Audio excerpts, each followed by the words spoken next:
तो यार अब हम लोग दूसरी चीज पे चल रहे हैं, और वो क्या है, हमारी इनलार्जमेंट।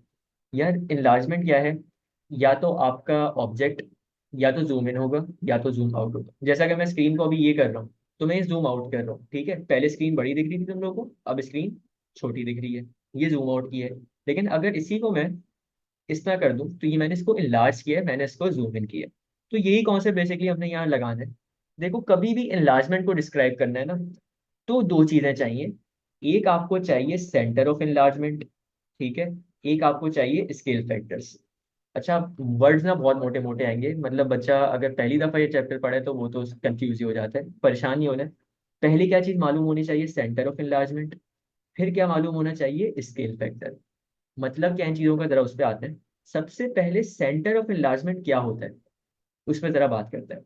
यार यहाँ पे ना दो ग्राफ्स बनाए हैं हमने, ठीक है। दो ट्राइंगल्स हैं पहले वाले ग्राफ में। एक ये छोटा सा ट्राइंगल है, ठीक है, और एक ये बड़ा सा ट्राइंगल है। अच्छा, मैं ना जरा इसको लेबल कर रहा हूँ।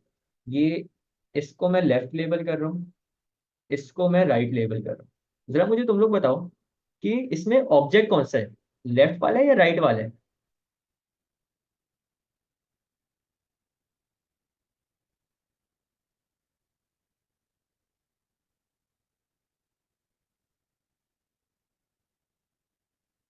बिल्कुल ऐसा ही है। ये कैसे आइडेंटिफाई होता है यार? ये डैश से आइडेंटिफाई होता है। इसने यहाँ पे A dash B dash C dash लिखा हो, ठीक है। तो ये सबसे बड़ी पहचान होती है कि ये आपकी इमेज है। या इसके अलावा वो ये कह सकता था, लेट से इस ट्राइंगल को नाम दे देते हैं ए का, और इस ट्राइंगल को नाम देते हैं बी का, और आपके पास ये फॉर एग्जाम्पल डैश वगैरह कुछ नहीं होता, तो वो बोलता है ए ऑन टू बी। इसका मतलब है ए आपका ऑब्जेक्ट है, बी आपकी इमेज है। बेसिकली ऑन टू से पीछे वाला वर्ड हमेशा ऑब्जेक्ट का होता है, ऑन टू के बाद वाला जो ट्राइंगल या जो भी शेप है वो हमेशा इमेज का होता है। यार हमेशा कभी भी सेंटर ढूंढना हो ना इनलार्जमेंट का, कॉरेस्पॉन्डिंग पॉइंट्स को एक लाइन के थ्रू कनेक्ट कर देना। क्या बोल रहा हूँ मैं, देखो। यार ए का कॉरेस्पॉन्डिंग पॉइंट ए डैश होगा, बी का कॉरेस्पॉन्डिंग पॉइंट बी डैश होगा, सी का कॉरेस्पॉन्डिंग पॉइंट सी डैश होगा। तो हम यहाँ पे एक लाइन बनाएंगे, इस तरह से एक लाइन आएगी। ये हमने ए डैश और ए को एक लाइन के थ्रू कनेक्ट कर दिया। फिर सी डैश और सी को हम इसको कनेक्ट कर देंगे, और यही काम बी के साथ भी करेंगे, बी डैश और ई के साथ। दो लाइनें बनानी है, अभी तो खैर मैंने तीन बनाई है। सिर्फ किसी भी दो पॉइंट्स की लाइनें बनाओगे, दो कॉरेस्पॉन्डिंग पॉइंट पे स्ट्रेट लाइन बनाओगे, जहां पे ये सब लाइनें इंटरसेक्ट हो रही है ना, इस पॉइंट पे भी इंटरसेक्ट हो रही है, ये आपका सेंटर होता है, ठीक है। ये आपका सेंटर होता है। इस केस में आपका सेंटर क्या है? इस केस में आपका सेंटर है 0,0, या 0,0 की जगह आप इसको ये बोल सकते हो कि ये आपका ओरिजिन है। यानी अगर मैं तुम लोग को बोलूं कि मुझे जरा डिस्क्राइब करो कि इस इस ग्राफ में सेंटर ऑफ इनलार्जमेंट क्या है, तो तुम लोग बोलोगे कि यहाँ पे 0,0 है, यह ओरिजिन है। इस तरीके से करते हो, ठीक है। इसकी एक और एग्जांपल देख लेते हैं। ये हमारे पास दो ट्राइंगल्स हैं, ए ये रहा, ए डैश ये रहा, बी ये रहा, बी डैश ये रहा, सी ये रहा, सी डैश ये रहा। हम क्या करते हैं, कोई भी दो पॉइंट्स लेंगे, उसका पॉइंट और उसका डैश को एक लाइन के थ्रू कनेक्ट कर देंगे। तो ए को ए डैश से कनेक्ट करेंगे, ठीक है। बी को बी डैश से कनेक्ट करेंगे। दो पॉइंट्स वैसे काफी होते हैं, मोर देन इनफ है, दो पॉइंट से काम हो जाता है, लेकिन फिर भी मैं अभी तीन से करवा रहा हूँ। सी को सी डैश से कर देंगे। असल में तीन पॉइंट से इस वजह से नहीं करते, कचरा बहुत हो जाता है। इन शॉर्ट, इस वजह से हमेशा दो पॉइंट काफी होते हैं। तो अगेन ये सारी लाइनें कहाँ पे इंटरसेक्ट हो रही हैं? ये इधर इंटरसेक्ट हो रही हैं, और ये आपका पॉइंट क्या है? 0,0 का। और 0,0 का क्या मतलब है? ये आपका ओरिजिन है। ये कीवर्ड जो है ना, ओरिजिन, ये याद होना बहुत जरूरी है। कभी कभी एग्जामिनर आपको बोलेगा कि सेंटर ऑफ एनलार्जमेंट जो है ना आपका ओरिजिन है। अब अगर आपको यही नहीं पता होगा कि ओरिजिन का मतलब 0,0 होता है, तो आप आगे का काम कुछ भी नहीं कर सकते, ठीक है। तो ये चीज होती है। अभी हमने देखा सबसे पहले कि एनलार्जमेंट का सेंटर किस तरह से ढूंढा जाता है। हमेशा ये काम होगा, स्केल के थ्रू काम करना है। गरीबों वाली हरकत नहीं करना है कि स्केल ना रखो और अपने खुद ही तुक्के लगाने लगो, ये काम गलत है, ठीक है। अब जरा आगे आ जाओ स्केल फैक्टर पे। स्केल फैक्टर के कुछ फॉर्मूलाज हैं, ठीक है। स्केल फैक्टर के फॉर्मूलाज करने से पहले मैं तुम लोग को इसका कॉन्सेप्ट बता दूं। यह स्केल फैक्टर बेसिकली हमें ये बताता है कि एक शेप कितने बॉक्सेस से बड़ा या छोटा हो रहा है, ठीक है। जैसे अगर मैं यहाँ पे देखूं कि ये हमारा ऑब्जेक्ट है, और ये हमारा क्या है, ये हमारी इमेज है। तो ये ऑब्जेक्ट को हमने किस नंबर से मल्टीप्लाई किया है कि ये इमेज पे आ गया, ठीक है। तो इसके कुछ तरीके हैं, एक मैं आपको मैनुअल तरीका बता दूं पाकिस्तानियों वाला। यार यहाँ पे तुम सी और बी की, और यहाँ पे सी डैश और बी डैश की लेंथ देख लो। यहाँ पे कितने बॉक्सेस हैं, दो। यहाँ पे कितने बॉक्सेस हैं, एक, दो, तीन, चार। टू को फोर में कैसे कन्वर्ट किया होगा, किस नंबर से मल्टीप्लाई किया होगा, टू से। तो ये टू बेसिकली आपका स्केल फैक्टर होता है। अच्छा, अगर मैं इसको वाइस वर्सा कर दूं, मैं बोलूँ कि बड़ा वाला ऑब्जेक्ट, ये बड़ा वाला ऑब्जेक्ट, ये आपका बड़ा वाला ऑब्जेक्ट है, और ये छोटी वाली इमेज है, ठीक है। तो यहाँ पे बेसिकली हम one two three four boxes से किस में कन्वर्ट हुए, दो बॉक्सेस में। अब मुझे स्केल फैक्टर बता सकते हो तुम लोग, क्या स्केल फैक्टर आएगा फोर से टू पे जाने के लिए, किस नंबर से मल्टीप्लाई किया होगा।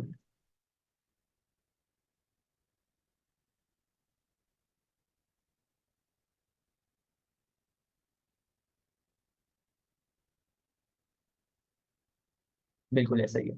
फोर को क्या किया होगा हमने, multiply by one over two किया होगा, तो ये टू वन जा टू, टू टू जा फोर बन गया होगा। तो ये भी होता है। इनलार्जमेंट का सिर्फ यही मतलब नहीं है कि आपका जो शेप है वो बड़ा हो रहा है। इनलार्जमेंट में शेप छोटा भी होता है, इनलार्जमेंट में शेप बड़ा भी होता है, तो इस चीज को ध्यान में रखना। अब यार इसके फॉर्मूला की बात कर लेते हैं। तीन फॉर्मूलाज हैं, तीनों आपको याद होने चाहिए, इसमें से कोई स्किप नहीं कर सकते, ना मैं रेकमेंड करूंगा कि कोई स्किप करो। पहला वाला फॉर्मूला भी मैंने तुम लोग को देसी तरीके से समझा दिया, कि आपने बेसिकली ऊपर इमेज की लेंथ रखनी है, नीचे ऑब्जेक्ट की लेंथ रखनी है। जैसे इस केस में आपकी इमेज की कॉरिस्पॉन्डिंग लेंथ जो थी, एक फोर थी और एक टू थी। तो हम यहाँ पे क्या किया हमने, फोर डिवाइडेड बाई टू, तो हमारा आंसर आ गया टू। ये हमारा स्केल फैक्टर है। कोई भी कॉरिस्पॉन्डिंग लेंथ ले सकते हो, यहाँ पे चाहो तो ये भी कॉरिस्पॉन्डिंग लेंथ ले सकते हो, ए से बी की और ए डैश से बी डैश की। तो ए से बी की दो बॉक्सेस हैं, और यहाँ के चार बॉक्सेस में again four divided by two करोगे।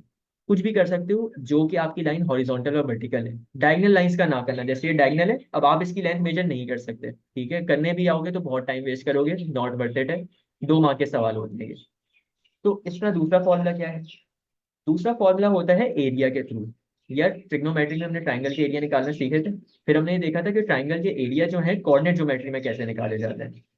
ट्राइंगल कभी भी हमारा 90 डिग्री का हो, ये 90 डिग्री का ट्राइंगल है। हमारा फॉर्मूला होता था, एक मिनट में पेन छोटा कर लूँ। हम्म, हमारा फॉर्मूला होता था one over two multiply by base multiply by height. अच्छा यहाँ पे बेस कितनी होगी, यार ये बेस होती है, कितने बॉक्सेस हैं, दो। हाइट कौन सी होती है, 90 डिग्री साथ वाली साइड। बेसिकली कभी भी राइट एंगल ट्राइंगल हो तो 90 डिग्री की जो नेबरिंग साइड्स होती है ना, ये बेस और हाइट होती हैं। इसको तो बेस, अब बेस और हाइट से करवाते भी नहीं है, इसको ए और बी बोलते हैं ज्यादातर टाइम।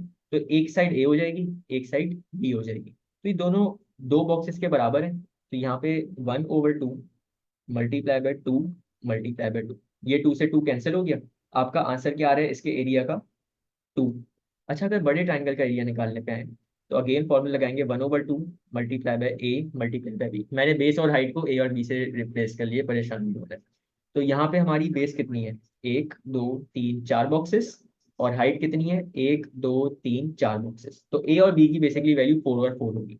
तो one over two multiply by four multiply by four, तो टू वन जा टू, टू टू जा फोर। आपका एंड में जो मेरे ख्याल से बच रहा है वो सिर्फ और सिर्फ एट बच रहा है। तो देखो, एक एरिया आपके पास आया एट का, एक एरिया आपके पास आया टू का। फॉर्मूला क्या कहता है कि स्क्वायर को इक्वल टू रख दो इमेज के एरिया डिवाइडेड बाय ऑब्जेक्ट के एरिया के। इमेज का एरिया यहाँ पे एट आ रहा था, ऑब्जेक्ट का एरिया यहाँ पे टू आ रहा था। तो यहाँ पे हमने क्या करना था, K square is equal to eight divided by two. तो ये आपका बचेगा K square is equal to four. और अब देखो स्क्वायर जब हटाएंगे ना, स्क्वायर हटाने के लिए क्या करते हैं, अंडर रूट। स्क्वायर से स्क्वायर रूट कैंसिल होते हैं, और अंडर रूट फोर का आंसर आएगा प्लस माइनस टू, जिसका मतलब होता है एक आंसर प्लस टू है, एक आंसर माइनस टू है। अब असल मसला यहाँ पे खड़ा होता है। मसला क्या है, यार स्केल फैक्टर या तो पॉजिटिव होगा या तो नेगेटिव होगा। पॉजिटिव नेगेटिव दोनों एक साथ नहीं हो सकते। अब हम कैसे डिसाइड करेंगे कि आपका स्केल फैक्टर पॉजिटिव होने वाला है या नेगेटिव। तो देखो, सबसे पहली चीज, हम तीसरे फॉर्मूले पे जरा अभी आते हैं बाद में। एक जरा स्केल फैक्टर को डिसाइड करने वाला काम पहले कर लें। यार देखो, कभी भी स्केल फैक्टर की पॉजिटिव या नेगेटिव वैल्यू आइडेंटिफाई करनी हो ना, तो अपने आप से ना बस एक सवाल पूछना है, क्या आपकी इमेज और आपका ऑब्जेक्ट स्केल फैक्टर के एक साइड पे है, या आपका स्केल फैक्टर इन दोनों के बीच में है? क्या बोलूं मैं, क्या आपकी इमेज और ऑब्जेक्ट स्केल फैक्टर के एक साइड पे है, या आपका स्केल फैक्टर और ऑब्जेक्ट के बीच में। अगर तो आपकी इस इमेज और आपका ऑब्जेक्ट दोनों एक साइड पे है ना, और स्केल फैक्टर एक साइड पे, तो हमेशा के की वैल्यू पॉजिटिव होती है। स्केल फैक्टर को हम बेसिकली के से रिप्रेजेंट करते हैं। और अगर आपका स्केल फैक्टर बीच में है इमेज और ऑब्जेक्ट के, तो हमेशा के की वैल्यू नेगेटिव होती है। तो यहाँ पे हमने ये लिखा हुआ है कि centre of enlargement is on the side of the object and image. अगर तो ऐसा है तो के की वैल्यू पॉजिटिव है। और अगर सेंटर ऑफ इनलार्जमेंट आपका इन बिटवीन है किसके, ऑब्जेक्ट और इमेज के, तो हमारी हमेशा क्या वैल्यू होगी के की, नेगेटिव। अब इसका मतलब देखो, यहाँ पे हमारा स्केल फैक्टर, अगर इस सवाल में बात करें, इस सवाल का स्केल फैक्टर अब हमें कैसे पता चलेगा, हमें इसका पहले सेंटर ऑफ एनलार्जमेंट देखना पड़ेगा। सेंटर ऑफ एनलार्जमेंट कैसे देखते हैं, यार हम लोग कॉरेस्पॉन्डिंग पॉइंट्स को एक लाइन के थ्रू कनेक्ट कर देंगे। तो ए डैश को मैंने ए से कनेक्ट किया, फिर मैं सी डैश को सी से कनेक्ट कर रहा हूँ। इसके अलावा मैं और कोई पॉइंट नहीं ला रहा यहाँ पे, क्योंकि फिर बहुत कचरा हो जाता है, बल्कि सी को नहीं, बी डैश और डी को कर लेते हैं। ठीक है, तो ये हमने बी डैश और बी को कर लिया। तो इसका सेंटर ऑफ इनलार्जमेंट ये आ रहा है। ठीक है, सेंटर ऑफ इनलार्जमेंट इसका क्या है, 0 एंड 0, या इसको ऑरिजिन बोल लो। अब यार मुझे बताओ, ये स्केल फैक्टर हम कैसे देखेंगे। सेंटर ऑफ इनलार्जमेंट ये रहा, और इसके एक ही साइड पे आपकी इमेज भी है और ऑब्जेक्ट भी है। तो ऐसे केस में हम क्या करते हैं, हम ऐसे केस में बोलते हैं कि हमारी जो के की वैल्यू है, या जो स्केल फैक्टर है हमारा, वो हमेशा पॉजिटिव होगा। यानी यहाँ पे पॉजिटिव टू आंसर है, नेगेटिव टू हम लोग रिजेक्ट कर देंगे। ये चीज होती है। अच्छा, ये वाला पार्ट ना कुछ बच्चों का तुक्के में सही हो जाता है। असल में उनका कॉन्सेप्ट क्या होता है, वो जब अंडर रूट 4 करेंगे ना, तो वो आंसर ही एक लिखते हैं पॉजिटिव वाला। तो उनका ये आंसर तुक्के में सही हो जाता है, लेकिन ऐसा नहीं है। अंडर रूट के हमेशा दो आंसर आते हैं, एक पॉजिटिव और एक नेगेटिव। अच्छा, जो स्केल फैक्टर वाली चीज है ना, इसको थोड़ा ऊपर से दो ग्राफ किए थे हमने। एक ये राइट साइड वाला ग्राफ था, और एक ये लेफ्ट साइड वाला ग्राफ था। अगर हम लेफ्ट साइड वाले ग्राफ की बात, तो यहाँ पे ये हमारा स्केल फैक्टर था लेफ्ट साइड पे, और यहाँ पे हमारे ऑब्जेक्ट और हमारी इमेज दोनों एक साइड पे थी। तो यहाँ पे हमारी जो के की वैल्यू है, वो क्या होगी, के की वैल्यू हमारी पॉजिटिव होगी। अच्छा, जरा मुझे राइट साइड वाले का तुम लोग बताओ। ये हमारा सेंटर ऑफ इनलार्जमेंट है, ये हमारा ऑब्जेक्ट था, ये हमारी इमेज थी। तो यहाँ पे क्या लग रहा है तुम लोग को, स्केल फैक्टर पॉजिटिव होना चाहिए या नेगेटिव।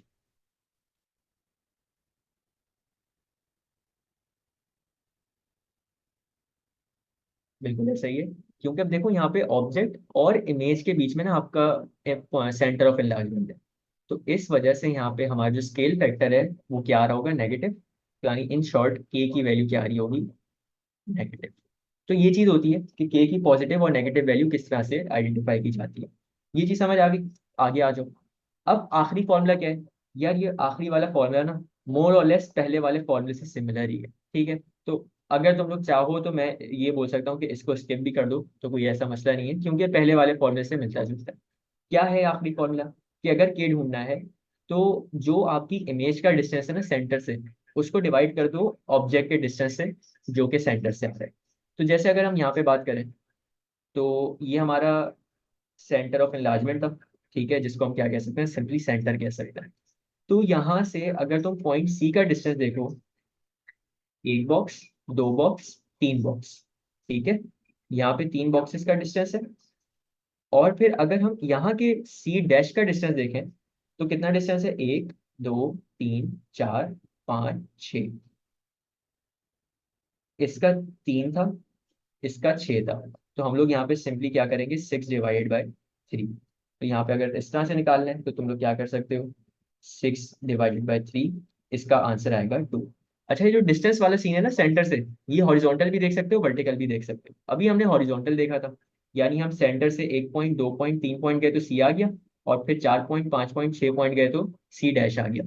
लेकिन हम वर्टिकल भी जा सकते थे, यहाँ से एक पॉइंट ऊपर जाएंगे तो सी आ जाएगा, और 2 पॉइंट ऊपर जाएंगे तो सी डैश आ जाएगा। तो 2/1 भी कर सकते थे। दोनों से हमारा आंसर सही हमने। ठीक है, तो 6/3 से भी आंसर सेम आएगा, या 2/1 से भी आंसर सेम आएगा। तो दोनों तरीके कर सकते हो, जो भी आपको इजी लग रहा हो यहाँ पे। अच्छा, ये बात हो गई हमारी। अब आगे चलते हैं। यार, अभी हमने दो चीजें देखी। सबसे पहले सेंटर ऑफ इनलार्जमेंट कैसे आइडेंटिफाई करें। सेंटर ऑफ इनलार्जमेंट के बाद हमने ये देखा कि हमारा स्केल फैक्टर जो है, उसके फॉर्मूलाज मतलब हम ग्राफ की हेल्प के थ्रू स्केल फैक्टर किस किस तरीके से निकाल सकते हैं। फिर हमने देखा कि स्केल फैक्टर पॉजिटिव और नेगेटिव किन किन केसेस में होता है। अब जरा अप्लाई करके देखते हैं कि स्केल फैक्टर अप्लाई कैसे होता है। दो केसेस हैं स्केल फैक्टर को अप्लाई करने के। या तो आपका सेंटर ओरिजिन होगा, ठीक है, यानी क्वेश्चन ने बताया हुआ होगा कि आपका सेंटर 0,0 या ओरिजिन है। या हो सकता है क्वेश्चन ने ना बताया हो तो फिर वो तुम लाइन वाला मेथड करके आइडेंटिफाई करो। दो चीजें, अगर तो सेंटर ओरिजिन होगा ना, तो सिंपली जो हमारे कोऑर्डिनेट्स आ रहे हैं ना ऑब्जेक्ट के, उसको मल्टीप्लाई कर देंगे स्केल फैक्टर की वैल्यू से। लेकिन अगर आपका सेंटर ओरिजिन नहीं है तो फिर तीन स्टेप का काम होता है। पहला स्टेप क्या है, या जो हमारे कोऑर्डिनेट्स हैं, ऑब्जेक्ट के जो कोऑर्डिनेट्स हैं, उसमें से हम सेंटर को क्या करते हैं, सब्ट्रैक्ट।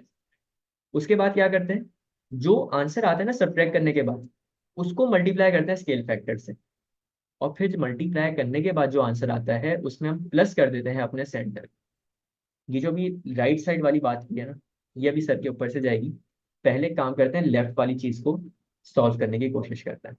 तो पहले हमने क्या बात की है कि हमारा स्केल फैक्टर अप्लाई करने का पहला जो काम होगा वो क्या होगा कि आपको सिंपली सेंटर जो है आपका ओरिजिन दिया हुआ होगा, और हमने सारे कोऑर्डिनेट्स को अपने स्केल फैक्टर से मल्टीप्लाई कर देना है।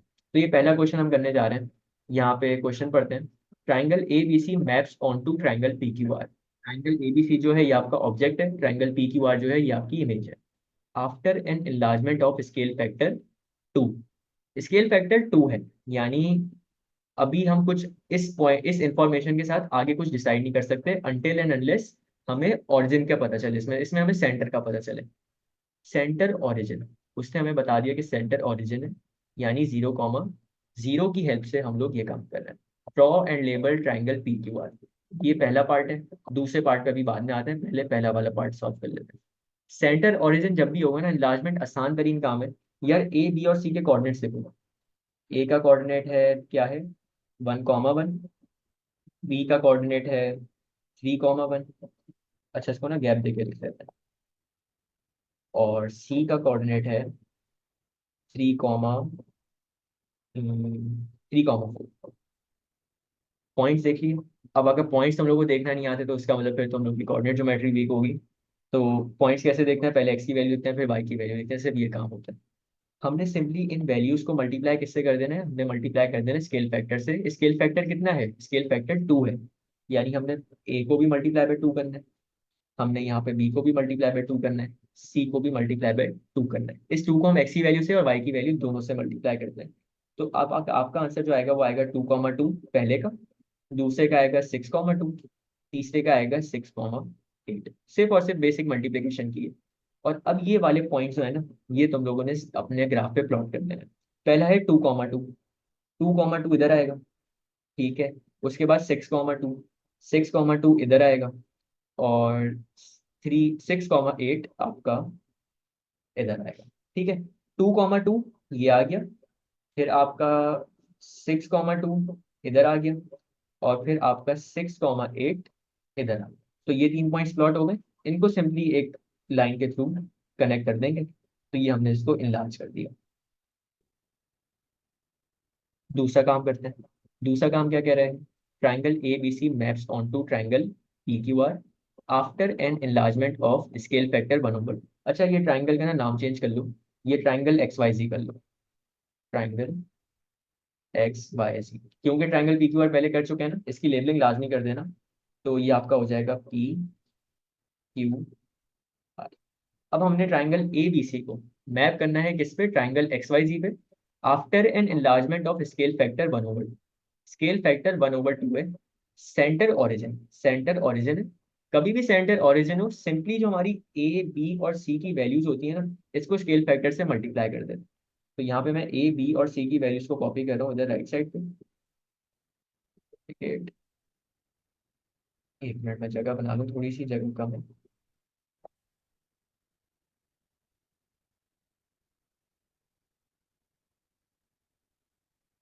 ये हमारे ए बी और सी के कोऑर्डिनेट्स हैं।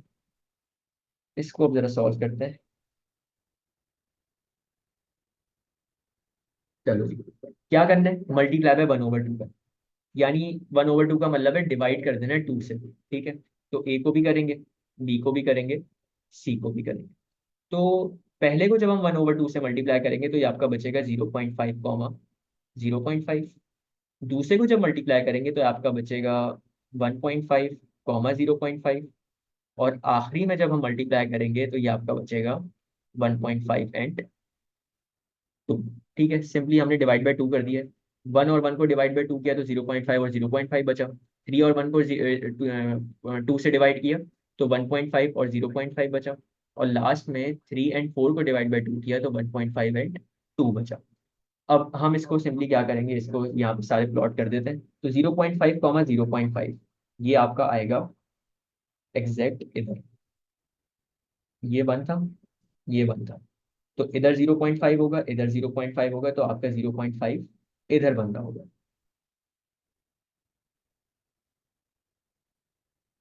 ये आपका 0.5 कॉमा 0.5 आ गया। उसके बाद क्या है, 1.5 कॉमा 0.5। तो 1.5 कॉमा 0.5 आपका इधर बनेगा। ठीक है। और लास्ट में क्या था, 1.5 कॉमा 2। तो 1.5 ये रहा और 2 ये रहा, तो वो आपका इधर बनेगा। इन तीनों पॉइंट्स को हम लोग कनेक्ट करके एक ट्रायंगल भी फॉर्म देते हैं। ठीक है, तो ये चीज होती है।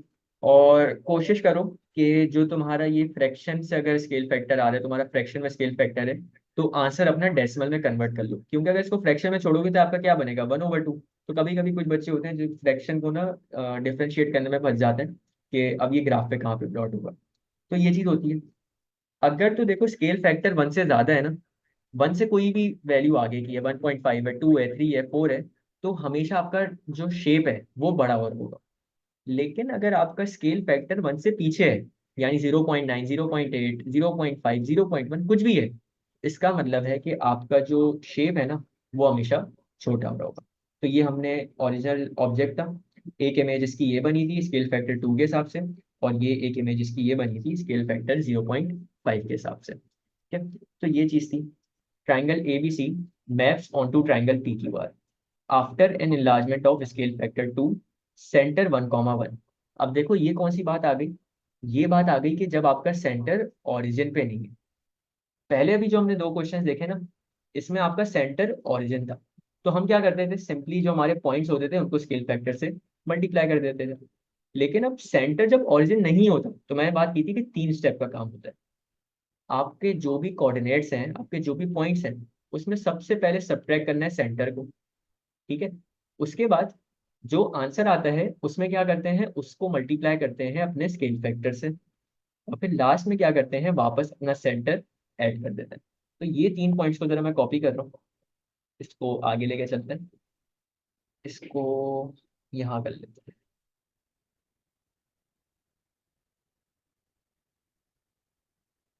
ये 3 पॉइंट्स अपने दिमाग में रखना है। यार सबसे पहले सेंटर हमारा अब ओरिजिन नहीं है, सेंटर हमारा क्या है, 1,1।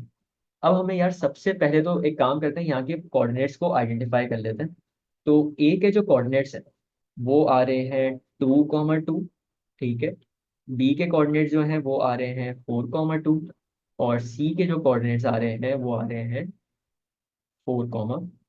3 पॉइंट्स देख लिए, ये वो पॉइंट्स है जो कि ग्राफ पे प्लॉट हुए थे AB और C के। अब पहले स्टेप, सेंटर सब्ट्रैक्ट करोगे इन तीनों में से। सेंटर क्या था, सेंटर था 1,1। माइनस करेंगे 1,1, इधर भी माइनस करेंगे 1,1, इधर भी माइनस करेंगे 1,1। तो अगर अब हम इनको माइनस करें तो हमारा जो आंसर बचेगा, एक्स की वैल्यू को एक्स की वैल्यू से माइनस करना, वाई की वैल्यू। ठीक है। तो 2 - 1 आपका 1 बचेगा, 2 - 1 फिर से 1 बचेगा। फिर यहाँ पे 4 - 1 आपका 3 बचेगा, 2 - 1 1 बचेगा। और फिर सी के लिए 4 - 1 आपका कितना होगा, 4 - 1 आपका 3 होगा। और 5 - 1 आपका 4 होगा। पहला काम हो गया।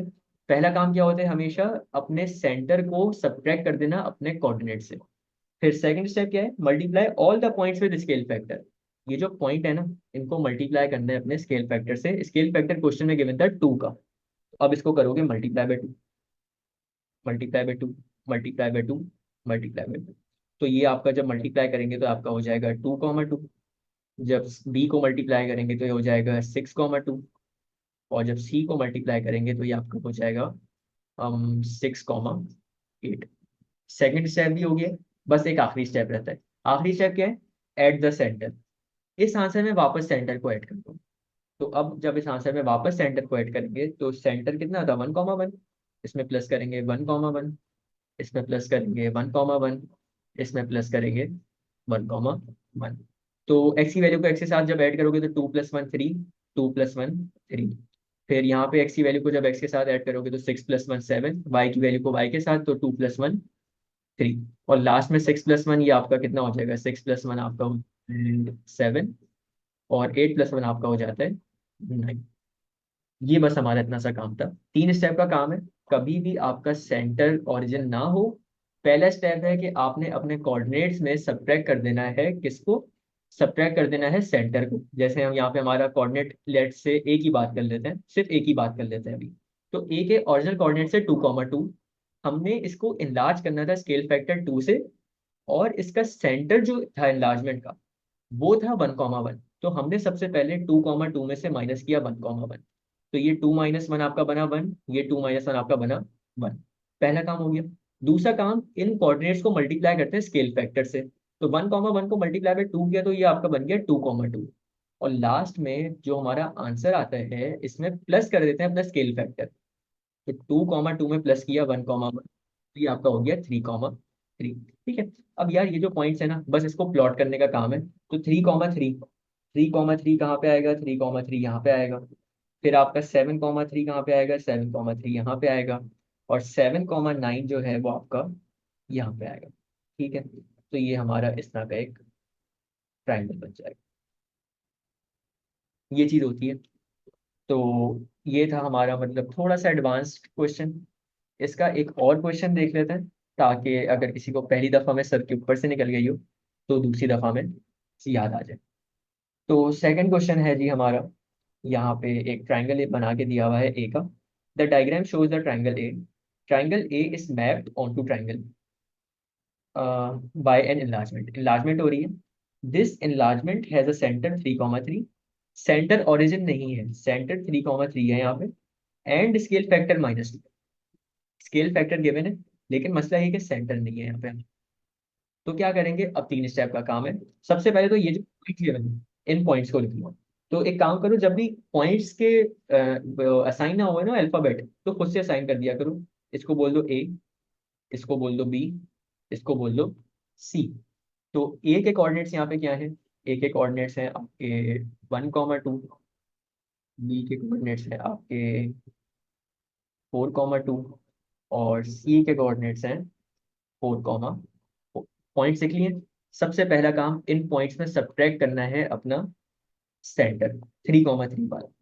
तो माइनस करते हैं इसमें से, -3,3, -3,3, -3,3। तो सबसे पहले 1 - 3 आपका होता है -2, 2 - 3 आपका होता है -1। अब यार देखो, वैसे तो ये बड़ा आसान सा काम है, ठीक है। लेकिन अगर यहाँ पे तुम्हारी कोऑर्डिनेट ज्योमेट्री वीक है, तुम्हारी बेसिक एडिशन सब्ट्रैक्शन वीक है, तो ये फजूल के ना 2 मार्क्स जो मिलने वाले हैं ये उठ जाएंगे तुम लोग। जैसे यहाँ पे हमने 1 - 3 किया था, तो इस वजह से 1 - 3 का आंसर क्या आता है, -2 आता है। लेकिन अगर यहाँ +2 लिख दोगे तो जाहिर सी बात है आपका पूरा क्वेश्चन आगे का गलत हो जाएगा। फिर इसी तरह 4 - 3, 4 - 3 का आंसर आएगा +1, और 2 - 3 का आंसर आएगा -1। और फिर लास्ट में 4 - 3 अगेन ये आपका +1 होगा। और 4 - 3 फिर से हो रहा है, 1 मिनट में चेक कर लूँ सही लिखा हुआ है। हाँ, 4 - 3, 4 - 3 हो रहा है। इसका आंसर आएगा 1,1। पहला काम हो गया। दूसरा काम, हमने इन आंसर को मल्टीप्लाई कर देना है स्केल फैक्टर से। स्केल फैक्टर कितना है, -2। तो यहाँ पे इन सबको करते हैं multiply by 2, multiply by 2, multiply by 2। तो जब इन सबको मल्टीप्लाई बाय 2 करेंगे तो ये आपका हो जाएगा कितना, अच्छा ये मल्टीप्लाई बाय 2 नहीं है, अब ये गलती हो जाती है बहुत बड़ी, मल्टीप्लाई बाय -2 है। इसको सही कर लो, multiply by -2, multiply by -2, multiply by -2। तो चलो आगे चलते हैं। -1 मल्टीप्लाई बाय -2, और सॉरी -2 मल्टीप्लाई बाय -2, ये आपका होगा +4। और -1 मल्टीप्लाई बाय -2, ये आपका होगा +2। फिर इसी तरह आगे आ जाओ। फिर आपका 1 मल्टीप्लाई बाय -2, ये आपका होगा -2। और -1 मल्टीप्लाई बाय -2, ये आपका होगा +2। और फिर लास्ट में हमारा 1 मल्टीप्लाई बाय -2 और 1 मल्टीप्लाई बाय -2, ये आपका हो जाएगा -2, -2। दो स्टेप हो गए। पहला स्टेप हमने सब्ट्रैक्ट कर दिया, दूसरा स्टेप हमने मल्टीप्लाई कर दिया, लास्ट स्टेप बस अब इसमें हमने अपना सेंटर ऐड कर देना है। सेंटर था 3,3, क्वेश्चन में हमें गिवन था। तो प्लस 3,3, 3,3 और 3,3। तो 4 + 3 कितना होता है? 4 + 3 7, ठीक है। और 2 + 3 कितना होता है? 5। फिर -2 + 3 आपका होता है +1। 3 + 2 कितना होता है? 3 + 2 आपका 5 होता है।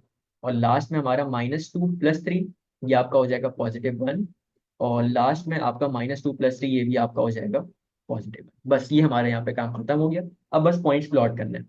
7,5, 7,5 आपका आना चाहिए इधर, ठीक है। फिर 1,5 आपका आना चाहिए इधर, और 1,1 आपका आना चाहिए इधर। तीनों पॉइंट्स को कनेक्ट कर दोगे एक लाइन के थ्रू, ये आपका कुछ इस तरीके का बने। ठीक है, तो इस चीज का ख्याल रखना है। यार पॉइंट प्लॉट कैसे यार देखो, पॉइंट प्लॉट ना ये इस चैप्टर का मसला नहीं है। ये कोऑर्डिनेट ज्योमेट्री वीक है तुम्हारी। कोऑर्डिनेट ज्योमेट्री में जाके देखो पॉइंट कैसे प्लॉट करते हैं, किस तरीके से उनको रिप्रेजेंट किया जाता है, फिर जाके ये चीज़ तुम्हें समझ आएगी। अभी इस तरह देखोगे तो ये सर के ऊपर से गुजर जाएगी। ठीक है, खैर।